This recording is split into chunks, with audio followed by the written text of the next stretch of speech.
let's focus on the business of the House. Majority Leader. Thank you, Honorable Speaker. I hope I will be speaking to those who are interested in the business of the House. And you know, Honorable Speaker, it's true what you said, because the business of this House is the business of the people who have given us the greatest honor above very many other people to come and represent them in the National Assembly. And the issues you hear the Honorable Omboko raise are indeed pertinent issues in line with Article 201 of our Constitution on the cardinal place public participation should play in all our legislative processes and even decisions in the executive. Therefore, Honorable Speaker, I want to agree with the Honorable Omboko. It is true the public participation process in the budget making process has been abused, grossly abused. And as Honorable Omboko says, that is why you find in a situation where 2 billion shillings was set aside for public participation, those who sat in the budget committee found it prudent or imprudent, whatever the case may be, to put an additional 10 billion shillings.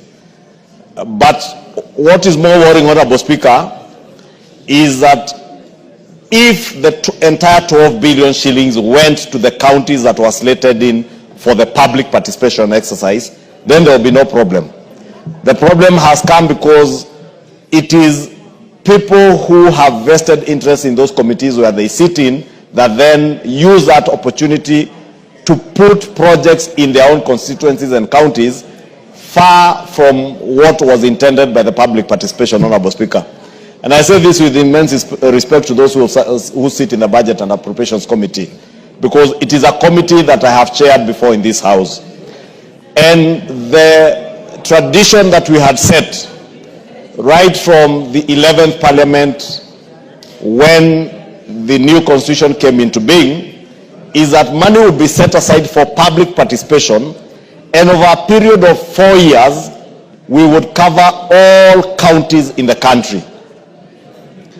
And it is sad that some counties like Vihiga and the other 10 counties that were slated for benefit of these monies now lose out because of what is otherwise bad manners by ourselves, those who sat in the Budget and Appropriations Committee.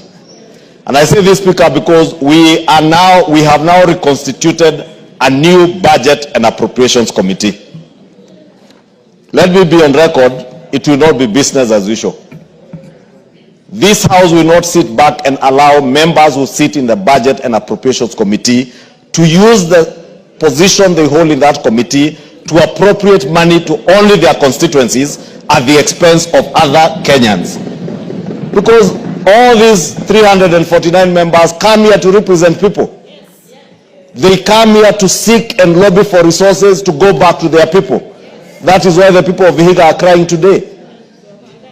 It is sad that you would find in a county that was to benefit from public participation, a national polytechnic in a county that was slated to benefit for public participation, getting a meager 10 million shillings, whereas in another county where a member in the Budget and Appropriations Committee sits in, a national polytechnic gets 250 million shillings.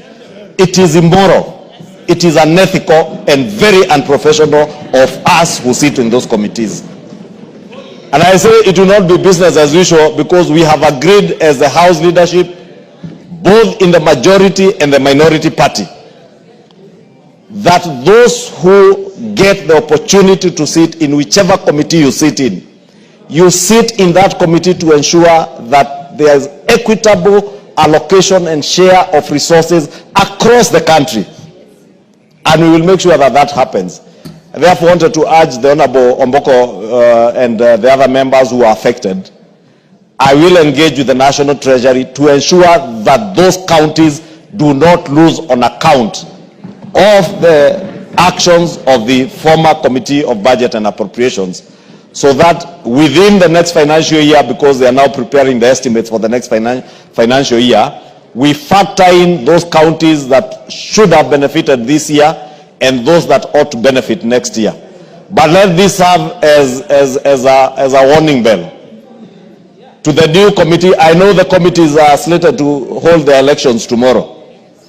Whoever you elect in those committees, especially the Budget and Appropriations Committee, because it is one of the 18 committees whose mandate lapsed.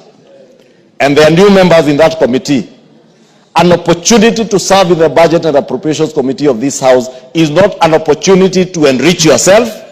It is not an opportunity to allocate resources to your constituency or your county or to those who you think are your friends above others.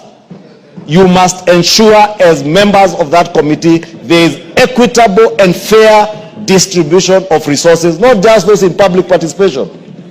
The reason why the Budget and Appropriations Committee has been elevated in our standing